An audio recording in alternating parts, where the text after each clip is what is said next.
పాకిస్తాన్ అదేవిధంగా ఒక ఆఫ్ఘనిస్తాన్లో మాత్రం తాలిబాన్లు వచ్చిన తర్వాత అక్కడ పిఎస్సిని తీసేయడం జరిగింది. మరి ఈ పిఎస్సి ఉండడం వల్ల చాలా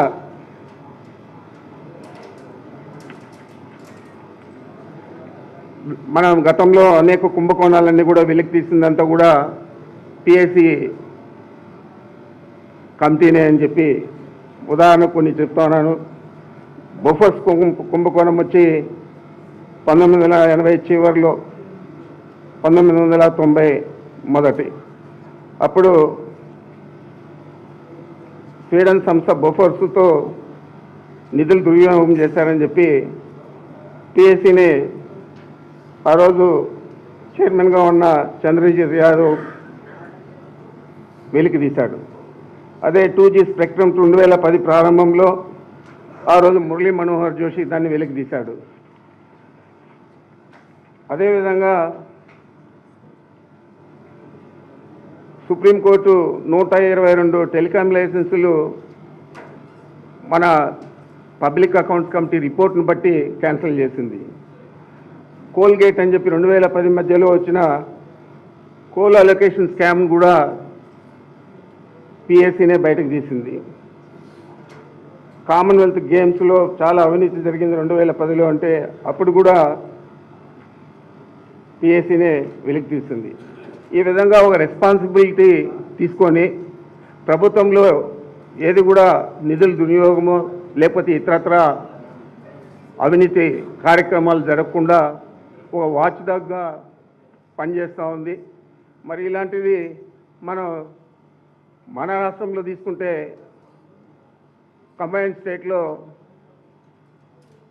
1994లో కాంగ్రెస్ పార్టీకి ప్రతిపక్ష హోదా లేకపోయినా కూడా ఆ రోజు కూడా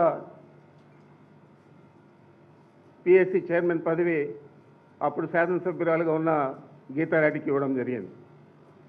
మరి మొన్న మాకు 151 సభ్యులు ఉంటే అప్పుడు కూడా మాకు అధికార బలం ఉన్నా కూడా మేము తీసుకోకుండా ఏదైతే 1967 నుంచి ఈ ఆనవాయితీగా వస్తూ ఉందో ఆ ఆనవాయితీ ప్రకారం మేము ఆ రోజు పయ్యవల కేశవ్ గారిని నియమించడం జరిగింది యునానిమస్గా. మరి ఈ విధంగా ఒక ఆనవాయితీ ప్రకారం వచ్చేదాన్ని అంతా కూడా తప్పుదోవ పట్టించి ఈరోజు పిఎస్సి చైర్మన్ పదవి అధికారంలో ఉండే వాళ్ళే తీసుకుంటే దానికి ఏం న్యాయం జరుగుతుందని చెప్పి నేను అడుగుతా ఉన్నాను. అంచేతే ఈరోజు మేము డెమోక్రసీ మీద నమ్మకం ఉంది, ప్రజాస్వామ్య వ్యవస్థల మీద నమ్మకం ఉంది మాకు వైఎస్ఆర్ కాంగ్రెస్ పార్టీకి, మా నాయకుడు జగన్మోహన్ రెడ్డి గారికి. మరి జగన్మోహన్ రెడ్డి గారు అక్కడ ప్రతిపక్ష సభ్యుడి హోదా ప్రతిపక్ష నాయకుడి హోదా అడిగితే కూడా ఇచ్చే పరిస్థితి లేకుండా ఉంది ఈ ప్రభుత్వం.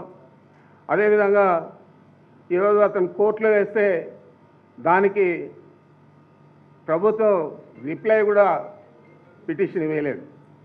ఇలాంటి పరిస్థితుల్లో మేము ఈరోజు ఈ పిఎస్సి కమిటీకి ఎన్నికలు నిర్వహించడం దురదృష్టంగా భావించి దీన్ని బాయ్కాట్ చేస్తూ ఉన్నామని చెప్పి మీ ద్వారా తెలియజేస్తూ ఉన్నాను. Thank you. ఈరోజు పబ్లిక్ అకౌంట్స్ కమిటీ,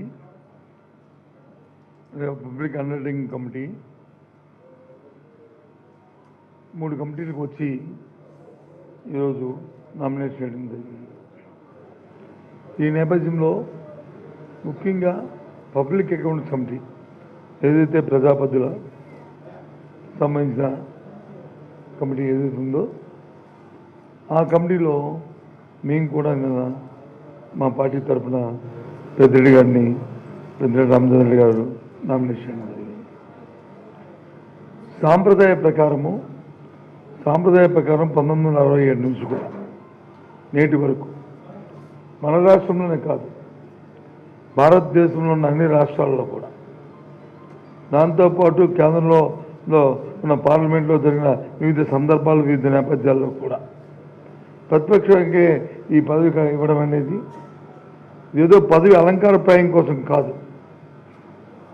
ఏదైతే అధికారం ఉన్న ప్రభుత్వాలు ఏవైతే అధికారం ఉంటాయో వారు చేపట్టిన వివిధ కార్యక్రమాలకు ఖర్చు పెడుతున్న ఖర్చులు వాటికి సంబంధించిన లెక్కలకు సంబంధించి అదే ప్రభుత్వం చూస్తే దానివల్ల ఉపయోగం ఉండదు. దాన్ని థర్డ్ పార్టీతో ఉంటే మంచిది. వాళ్ళు వచ్చి చూసి దాంట్లో ఏమైనా తప్పులు ఒప్పులు ఉంటే సర్దిదిద్దుకోమని సూచనలు చేస్తుంటారు. తద్వారా కంప్యూటర్ ఆర్జనల్ ఏదైతే కాగుందో వారు కూడా దీన్ని నిర్ధారిస్తారు అని ఒక మంచి ఉద్దేశం, సదుద్దేశంతో దీన్ని ఈ కమిటీని రాజ్యాంగంలో పొందుపరిచారు. దురదృష్టవశాత్తు ఈరోజు ఇందాక మా పెద్దరెడ్డి గారు చెప్పినట్టు ఎన్నో సందర్భాల్లో ఎన్నో ఉడికించారు. సభ్యులతో సంబంధం లేకుండా, నెంబర్ గేమ్తో సంబంధం లేకుండా ప్రతిపక్షానికే ఆ పదవి ఇవ్వడం అనేది జరుగుతూ వస్తున్న నేపథ్యం. కానీ ఈరోజు కొత్త విధానాన్ని తీసుకొచ్చారు. మేము శాసనసభలో మా తాలూకా మెజారిటీ ఉంది కాబట్టి, మేము వచ్చి 160 పైచులకు మేము ఉన్నాం కాబట్టి, మీరు 11 మంది సభ్యులే ఉన్నారు కాబట్టి, ఒక సభ్యుడు గెలవాలంటే మీకు 18 మంది శాసనసభ్యులు ఉండాలని కొత్త జనాలను తీసుకొచ్చారు. అయినా సరే చూద్దామని చెప్పిన అందుకే నేను నామినేషన్ వేస్తాను. నేను సాంప్రదాయాన్ని మీరు వచ్చి కొనసాగిస్తారా, లేదు సాంప్రదాయానికి వ్యతిరేకంగా వెళ్తారా, ఒంటెత్తు పొగడితే వెళ్తారా? ఎందుకంటే ఇది ప్రజాస్వామ్యం. ప్రజాస్వామ్యం అంతా నేనే అనుకుంటే, అంతా నాదే అనుకుంటే, నాకెవరూ తెలియదు అనుకుంటే అది పొరపాటు. ప్రతి 5 సంవత్సరాలకు ఒకసారి ప్రజలు తీర్పిస్తుంటారు. అందరూ చూస్తున్నారు ఎవరు ఏం చేస్తున్నారు అని. మనకంట ప్రజలు చాలా ఆలోచన చేస్తున్నారు. మరి నువ్వు చేస్తున్న కార్యక్రమానికి, మీరు చేస్తున్న కార్యక్రమానికి, మీ పద్ధతికి మీరే దాన్ని ఎండార్స్ చేసుకుని దాన్ని ఓకే అనిపించుకుంటే అది ఎక్కడుంటుంది ఇది? అలాగని మీరు తప్పు చేస్తారా, తప్పు చేయరనేది కాదు ఇక్కడ ప్రశ్న.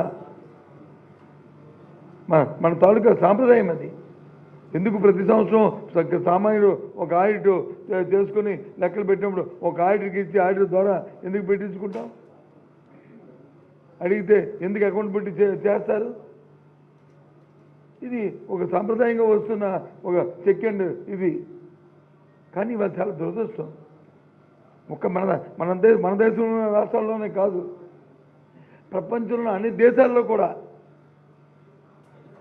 ఏదైతే ఈ కమిటీ ఉందో, పబ్లిక్ అకౌంట్ సంబంధించిన అంశాలు ఏమున్నాయో అక్కడ కూడా ప్రతిపక్షాలకే ఇస్తారు. చెప్పనండి, ఏ దేశంలో చెప్పనండి. ప్రజాస్వామ్యబద్ధంగా ఉన్న ఏ దేశమైనా సరే అందరూ కూడా ఇస్తారు. ఏదో ఇందాక పెద్దరెడ్డి గారు ఉడికించినట్టు ఏ తాలిబాన్లో లాంటి తప్ప అలాంటి సంస్కృతి మనకు కావాలా? అలాంటి సంస్కృతిని మనం ఇక్కడ పెంచి పోషిద్దామా? అది మంచిదేనా ఆ సాంప్రదాయం? ఏదో పిఎస్సి చైర్మన్ వచ్చింది మాకు అలంకార ప్రేమో, లేకపోతే దాని నుంచి ఏదో పెద్దగా మాకు ఒరిగేదటో కాదు. మేము మా బాధ్యత ప్రజాస్వామ్యంలో అది బాధ్యత. ఒక ప్రతిపక్షంతో ఒక బాధ్యత, అధికార పక్షం వచ్చి వాళ్ళు కూడా వాళ్ళ బాధ్యత. కానీ ఇవాళ అవన్నీ తొంగలో తొక్కారు.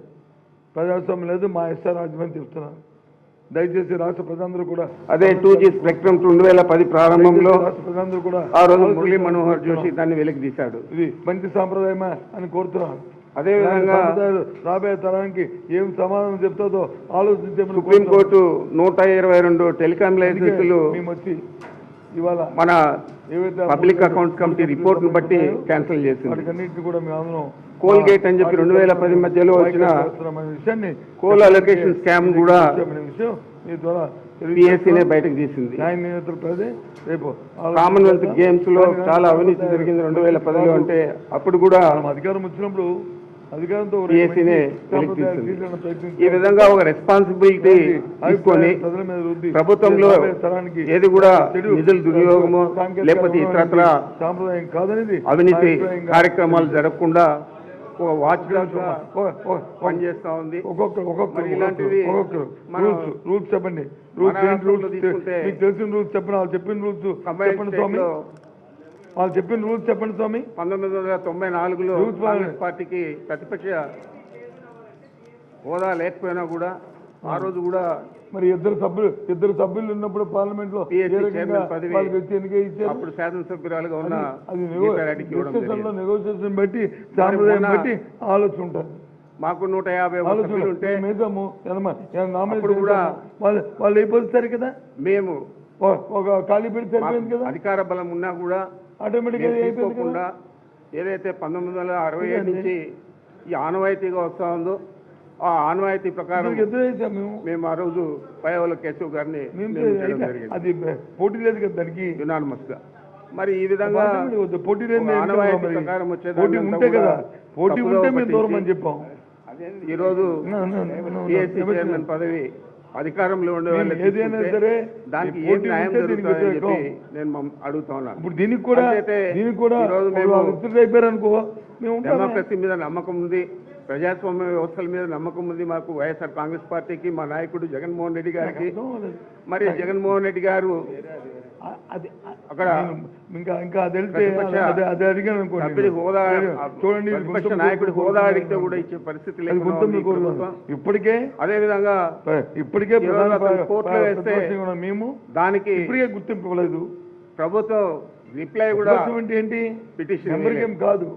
ఇలాంటి పరిస్థితుల్లో మేము ఈ రోజు ఎన్నికైన పార్టీ అధికార పక్షం ఉంది, ఓటమి చెందిన పార్టీ ప్రతిపక్షం వస్తుంది. ప్రతిపక్షం తనకు బాధ్యత ఏంటి? గొత్తెత్తి ప్రతి అంశాన్ని ప్రజల తరఫున వాణి వినిపించేది ప్రతిపక్షం. ఆ అవసరం పోతే ప్రజాస్వామ్యం డెమోక్రసీ ఎక్కడుంటుంది? అది మేము చెప్తుంది, అది మిమ్మల్ని అడిగింది. అంతేగాని మాకు ఇంకా ఎమ్మెల్సీకి ఇవ్వండి అంటే అది మేము అది ఇంకో ఇది అడుగుతున్నారండి, ఇది అత్యాశలకి పదవి గురించి కాదు. ఇక్కడ ఉన్న సాంప్రదాయాలు మనం తొక్కద్దని, ఉన్న సాంప్రదాయాలు కొనసాగించాలని మేము మా డిమాండ్. ఏదండి తాలిబాన్ అంటే అక్కడ ఒక దగ్గర లేదు, ప్రపంచంలో మీ అందరూ నెట్లో చూసుకొచ్చాం, ఏ దేశం లేదు, ఏ రాష్ట్రం లేదు, ఎక్కడ లేదు అంటే అక్కడ ఏంటంటే వాళ్ళ తాలూకు ప్రభుత్వం వేరు, వాళ్ళ ప్రభుత్వం వేరు, వాళ్ళకి ప్రజాస్వామ్యం మీద రైతుల మీద వాళ్ళ రాజ్యాంగం వేరు. అందుకని అలాంటి సంస్కృతి మనకు వద్దు బాబో అని చెప్పి అన్ని ఎత్తాం తప్ప ఇంకేం కాదు.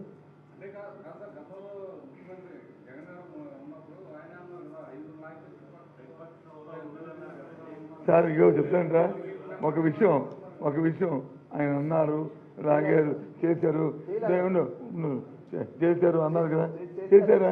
చేయలేదు కదా, ఒకటి చేయలేదు కదా, ఒకటి. రెండోది ఆ రోజు మరి ఒక్కడే కదా మన ఆయన, మరి ఎన్నికలు జరగాలనుకుంటే స్పీకర్ మా మనిషే కదా, ఎందుకు కేసు గారికి ఎందుకు పెడతాం? పెట్టాల్సిన అవసరం లేదు కదా, పెట్టాల్సిన అవసరం లేదు. ఆ మూర్ఖత్వంతోనో లేకపోతే ఆ బుల్డోజ్తోనో చేయాలనుకుంటే ఆయన పెట్టాల్సిన అవసరం మాకు లేదు కదా. అది ఆలోచన మా బుర్రలో రాలే, ఇలాంటి ఆలోచన మా బుర్రలోకి రాలేదు. అది మా తాలూకు ఆలోచన. అర్థమైంది సార్? ఓకేనా?